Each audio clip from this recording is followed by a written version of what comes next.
Vous allez maintenant apprendre ce qu'est une chaîne de Markov homogène et ce que l'on appelle le graphe orienté et la matrice de transition associée à une telle chaîne de Markov. D'abord, une chaîne de Markov homogène. Donc, si on a une chaîne de Markov sur un espace d'état grand E, E1, E2, EK, donc qui sont les états de la chaîne, on dit qu'elle est homogène si la probabilité de passer de l'état EI à l'état EJ est indépendante de n.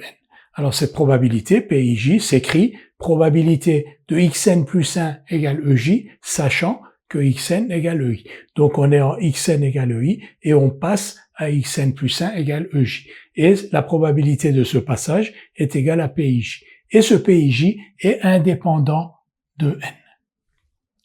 À une telle chaîne de Markov homogène, alors toutes les chaînes que vous allez voir dans les exercices qui vous sont proposés sont homogènes.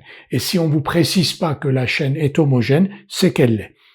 À une chaîne de Markov homogène, on associe un graphe orienté pondéré et une matrice de transition. Alors le graphe orienté pondéré, c'est un graphe dont les sommets sont les états de la chaîne de Markov et dont l'arête orientée qui relie le sommet EI au sommet EJ est pondérée par la probabilité PIJ, justement, la probabilité de passer de EI à EJ. La matrice carrée dite matrice de transition, donc associée à cette chaîne de Markov, c'est une représentation du même graphe orienté, mais sous forme matricielle. Donc, le coefficient de la i-ème ligne et de la j-ème colonne est égal à cette probabilité PIJ de passer de l'état EI à l'état EJ.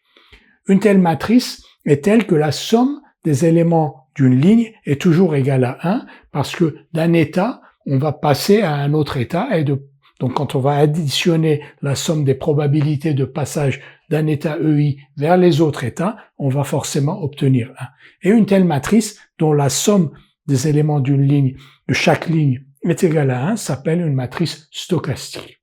Tout de suite une illustration. Nous avions vu dans la première vidéo sur les chaînes de Markov l'exemple d'une puce faisant des sauts entre les sommets d'un triangle ABC avec une probabilité égale à 1,5 de sauter à partir du sommet où elle est sur chacun des deux autres sommets.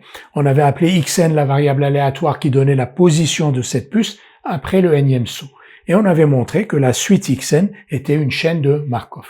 Maintenant, nous allons déterminer le graphe et la matrice associée à cette chaîne. Alors d'abord le graphe. Donc le graphe a 3 sommets. Donc A, B et C.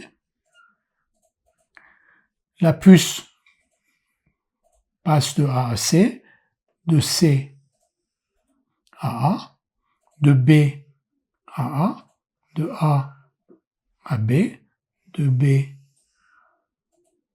à C et de C à B. Avec quelle probabilité? Quand elle est en A, il y a une probabilité 1,5 d'aller sur C, donc on pondère les différentes arêtes. De A vers B, 1,5, en fait 1,5 partout.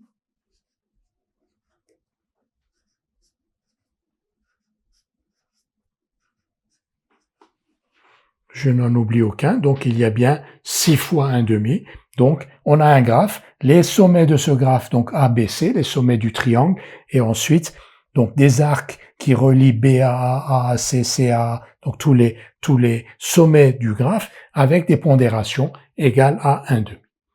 Une autre représentation peut être faite sous forme de matrice, que l'on va donc écrire. Cette matrice grand M. Donc 3 lignes, 3 colonnes.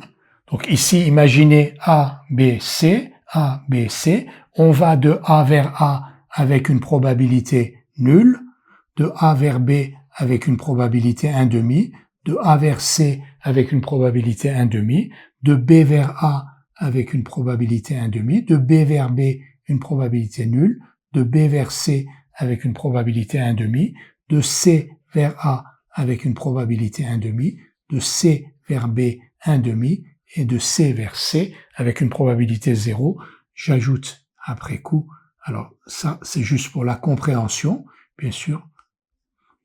Vous pouvez le faire au brouillon, mais bien sûr pas sur le propre. Donc ici, vous avez la probabilité de passage de A vers A, c'est 0, de A vers B, 1,5, de A vers C, 1,5. Donc ça, ce sont deux représentations de la même chaîne de Markov.